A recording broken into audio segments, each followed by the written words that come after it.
Esse exercício diz o seguinte: o coeficiente médio de expansão volumétrica do tetracloreto de carbono é 5,81 vezes 10 a menos 4 por grau Celsius. Se um recipiente de aço, cujo coeficiente de dilatação volumétrica beta é igual a 33 vezes 10 a menos 6 grau Celsius a menos 1, ou por grau Celsius, então, se um recipiente de aço de 50 litros estiver completamente cheio com tetracloreto de carbono, quando a temperatura for de 10 graus Celsius, quanto de excesso derramará quando a temperatura se elevar para 30 graus Celsius? Bom, a gente primeiro tem que entender, lembrar lá das nossas equações, fala que a maior parte dos materiais, ou seja, o comportamento geral, não é de todos, mas de maneira geral, quando há um aumento da temperatura, há uma variação do volume, uma dilatação, digamos assim. A variação volumétrica, a dilatação volumétrica é dada por essa equação. A variação do volume é igual ao coeficiente de dilatação volumétrica vezes o volume inicial vezes a variação da temperatura. Bom, quando eu tenho dois recipientes, dois materiais diferentes, no caso um recipiente de aço e o tetracloreto de carbono, são dois materiais diferentes, a gente tem que imaginar o seguinte: se o coeficiente de dilatação volumétrico do recipiente é maior do que o coeficiente de dilatação volumétrica do líquido, não vai haver derramamento, uma vez que o recipiente vai se tornando maior devido à dilatação a uma taxa maior do que a taxa de dilatação do líquido. No nosso problema, eu não tenho isso, eu tenho o contrário, tá? Se você perceber aqui, ó, o coeficiente de dilatação do aço é de 33 vezes 10 a menos 6, ou seja, o recipiente dilata da ordem de 10 elevado a menos 6 e o de 10 elevado a menos 5, e o tetracloreto de carbono, o líquido, dilata a taxa de 10 elevado a menos 4, ou seja, o coeficiente de dilatação volumétrica do recipiente é menor do que o coeficiente de dilatação volumétrica do líquido. Ou seja, vai haver derramamento. E o nosso exercício ele já afirmava isso, e aí agora ele quer saber o quanto vai se derramar. Se você procurar na internet, você vai ver vários exercícios discutindo isso. A maioria deles usa alguns tipos de equação específica para esse problema. Eu prefiro pensar da maneira mais simples, em que a variação do volume do líquido menos a variação de volume do recipiente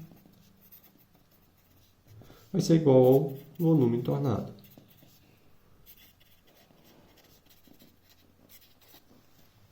É a mesma coisa, tá? Mas não precisa pensar em termos de equações diferentes, organiza mais por lógica.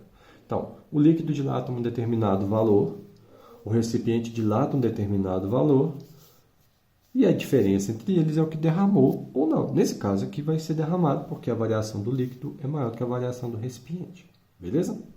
Bom, entendido dessa forma, é só calcular em separado. Então, a variação de volume do líquido é igual ao coeficiente de dilatação do líquido vezes o volume inicial do líquido vezes a variação de temperatura do líquido. Variação de volume do líquido é igual ao coeficiente de dilatação, no caso do tetracloreto de carbono, vezes 10 a menos 4, graus Celsius a menos 1, vezes o volume inicial, que é de 50 litros, e vezes a variação de temperatura. A variação de temperatura é importante a gente observar que não tem problema ela ter em graus Celsius, uma vez que a variação em graus Celsius é a mesma variação em Kelvin. Então, 30 graus Celsius menos 10 graus Celsius. Então, a variação de volume do líquido, resolvendo, vai ser de 0,581 litros. Já a variação de volume do recipiente, é o coeficiente de dilatação do recipiente, que nesse caso nosso é de aço, vezes o volume inicial, vezes a variação da temperatura. Então, a variação de volume do recipiente vai ser de 33 vezes 10 a menos 6 graus Celsius a menos 1, vezes o volume inicial de 50 litros, vezes a variação de temperatura, que é a mesma, de 20 graus Celsius, ok? Já é a variação. Então, a variação de volume do recipiente vai ser de 0,033 litros. Portanto, a diferença, veja que o líquido dilatou bem mais do que o recipiente. Então, agora é só calcular a diferença. Então, o volume derramado vai ser variação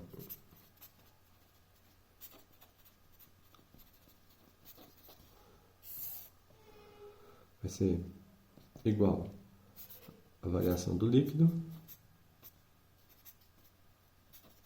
o tetracloreto de carbono, menos a variação do recipiente.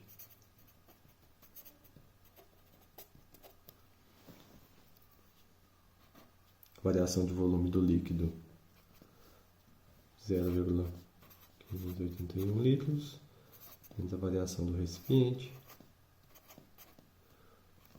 Então, a variação vai dar de 0,548 litros.